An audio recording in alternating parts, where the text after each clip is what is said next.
Bonjour à tous. Aujourd'hui, je voulais revenir sur ce sujet de prédilection, le narcissisme à travers les yeux de Sam Vaknin. Donc, j'ai recueilli dans ce premier chapitre quelques-unes des phrases et des questions qu'on pourrait encore poser maintenant pour les gens qui ne connaissent pas ce trouble encore très bien. Mais je trouve que c'est très intéressant de voir comment est-ce qu'un narcissique s'imagine lui-même. Nous nous aimons tous nous-mêmes. Cette phrase a l'air si instinctivement juste que nous ne nous arrêtons même pas un instant pour l'analyser en profondeur. Mais les narcissiques, est-ce qu'ils s'aiment eux-mêmes? Les narcissiques ont la réputation de s'aimer eux-mêmes, mais c'est une fausse idée, car Narcisse n'était pas amoureux de lui-même, mais bien de son reflet. Il y a une différence fondamentale entre aimer son vrai self et le reflet de son vrai self. Aimer son vrai self est sain, adaptatif et fonctionnel. Aimer un reflet présente deux inconvénients majeurs. Premier inconvénient. Celui qui aime dépend de l'existence et surtout de la capacité qu'a un tel reflet de produire l'émotion de l'amour-propre. Deuxième inconvénient, l'absence d'un compas, d'une mesure objective et réaliste pour juger de l'authenticité du dit reflet. En d'autres termes, il est impossible de savoir si le reflet est fidèle à la réalité, et si oui, dans quelle mesure. Il faut donc garder à l'esprit que l'idée populaire que les narcissiques s'aiment eux-mêmes est archi fausse. En réalité, ils redirigent cet amour vers les impressions que les autres ont d'eux. Celui qui n'aime que des impressions ne sera jamais capable d'aimer qui que ce soit, y compris lui-même. Du moment qu'il n'est pas suffisamment équipé pour s'aimer lui-même, il redirigera cet amour vers un reflet de lui. Mais pour aimer son reflet, il devra tout d'abord être aimable. Ainsi, le narcissique sera préoccupé par l'image qu'il projettera. Il faudra en effet qu'elle soit aimable, bien que compatible avec son amour-propre, et donc avec la façon dont lui-même se voit. Le narcissique maintient ainsi la projection de cette image et investit de l'énergie et des ressources pour assurer cette image. Pour le narcissique, être aimable, ça veut dire pouvoir être apprécié pour ce qu'on projette, nos capacités d'inspirer, de commander, d'attirer l'attention et même parfois d'être craint. Toutes ces réactions sont ainsi reconnues comme étant du fuel pour le narcissique. Ainsi pour lui, une image projetée, tant qu'elle provoque ses émotions chez l'autre, est digne d'amour et d'être aimé. Donc là, on comprend mieux comment un narcissique réfléchit. Pour lui, l'amour n'existe pas. Quel que soit ce qui lui est arrivé dans son enfance, il y a eu une cassure. Et cette blessure narcissique a entraîné la mort de son vrai soi. C'est-à-dire qu'en grandissant, il a, comme Sam Vaknin le dit, divorcé de son véritable lui-même et il s'est remarié avec cette fausse image qu'il projette sur le monde, qu'il a ensuite adoptée comme son vrai self. Qu'est-ce qu'on peut dire sur Narcisse? On sait que c'est un jeune homme grec qui est tombé dans un étang, on sait qu'il a vu son reflet et qu'il en est tombé amoureux, et on sait que tout ça l'a mené à la mort. Mais pourquoi? En fait, Narcisse apparemment a rejeté les avances de la nymphe Écho et fut puni à la suite de ça par la mère d'Écho, Némésis.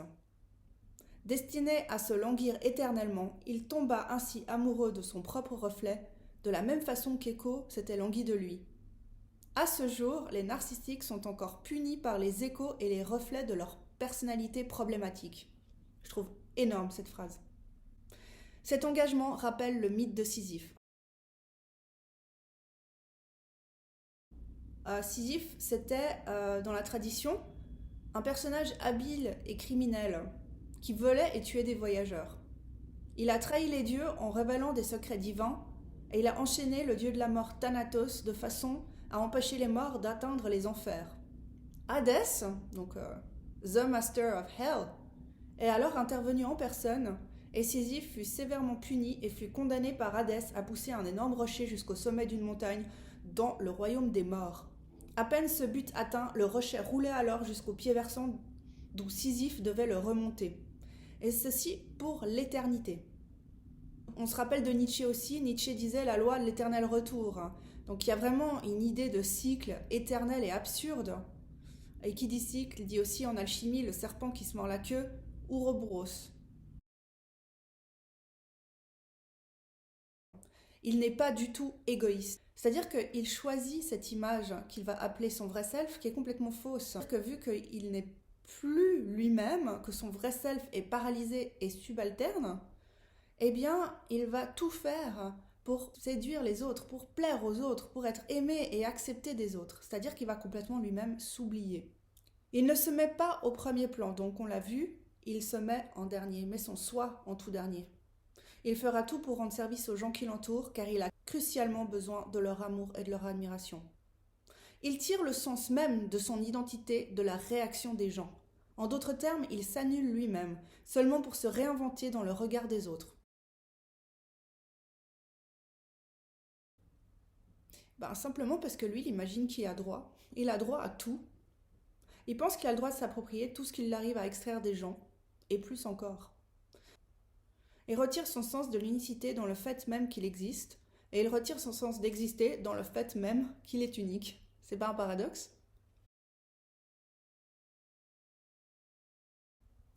Le narcissique est forcé d'utiliser les autres pour ressentir son existence. Ce qu'il voit à travers leurs yeux et qui se reflète dans leur comportement à l'égard du narcissique est la preuve même de son unicité et de sa grandeur. C'est un people junkie qui a besoin de traiter les gens qui l'entourent comme de simples instruments de satisfaction, comme on l'a dit, comme des figurines en 2D, comme des petits bonshommes qu'on découpe dans un carton, qui... Vous voyez, tous les petits bonshommes qui se ressemblent, c'est comme ça qu'il voit les gens, lui. Quel que soit ce que ces gens disent, leurs répliques sont complètement insignifiantes dans le script absolument grandiose que le narcissique se fait de sa propre vie. Il est sans scrupules, jamais dérangé par le fait qu'il exploite constamment son milieu, indifférent aux conséquences de ses actions, au vu des dommages et de la souffrance qu'il inflige aux autres, et même aux peines et aux condamnations auxquelles il doit souvent faire face sur le plan social. Le narcissique est donc compulsif dans sa traque de fuel, comme un vampire serait compulsif dans sa traque de victimes pour se nourrir. On peut aussi relier les comportements obsessifs compulsifs à ces compulsions pour comprendre un peu mieux les mécanismes de la psyché narcissique. Le narcissique vit dans un monde de tout ou rien, constamment entre le fait d'être ou de ne pas être. Chacune des discussions qu'il a, chaque coup d'œil qu'un inconnu lui lance, soit confirme les fabulations exagérées qu'il a de lui-même, soit alors le plonge complètement dans le doute. C'est la raison pour laquelle les réactions du narcissique semblent totalement disproportionnées. Il répond simplement à ce qu'il perçoit comme étant un danger à la cohésion même de son soi.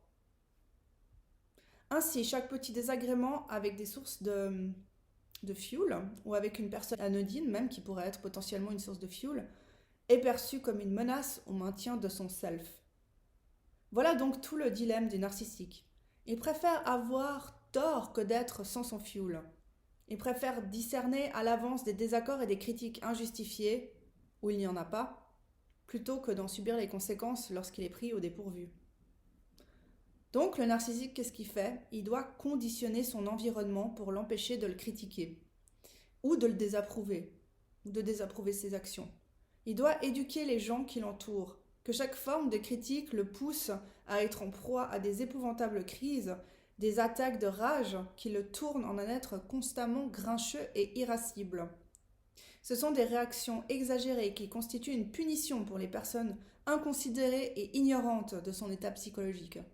Donc ça veut dire que lui, si on lui rentre dans le cadre pour une raison X, il va tout de suite s'énerver. Il n'y a pas de discussion possible avec un narcissique. Vous ne pouvez pas, parce que vous faites une telle atteinte à cette image de lui qui s'est créée durant toutes ces années que c'est impossible de lui demander de reconsidérer quelque chose ou de se remettre en question ou quoi que ce soit. Lui, il a son image de lui-même. Si vous lui faites une remarque pour lui, c'est fini. Ça veut dire qu'il ne peut plus vous faire confiance, que vous êtes contre son image, que bref, que vous ne l'acceptez pas et que vous ne l'aimez pas. Ainsi, le narcissique va blâmer les autres de sa propre mauvaise conduite. Il va les accuser de le provoquer à la colère et pense réellement qu'il doit les punir de leur propre inconduite. C'est quand même dingue. Les excuses, sauf si elles sont accompagnées d'humiliation verbale, ne suffisent pas. Tu as menacé l'image que j'ai de moi. Tu vas souffrir. Le narcissique utilise donc les gens qui renforcent son image de lui-même et régule ainsi ses émotions et son estime de soi. Ainsi, aussi longtemps que ces gens sont instrumentaux pour arriver à ses propres fins, il les tient en haute considération, car ils lui sont valables.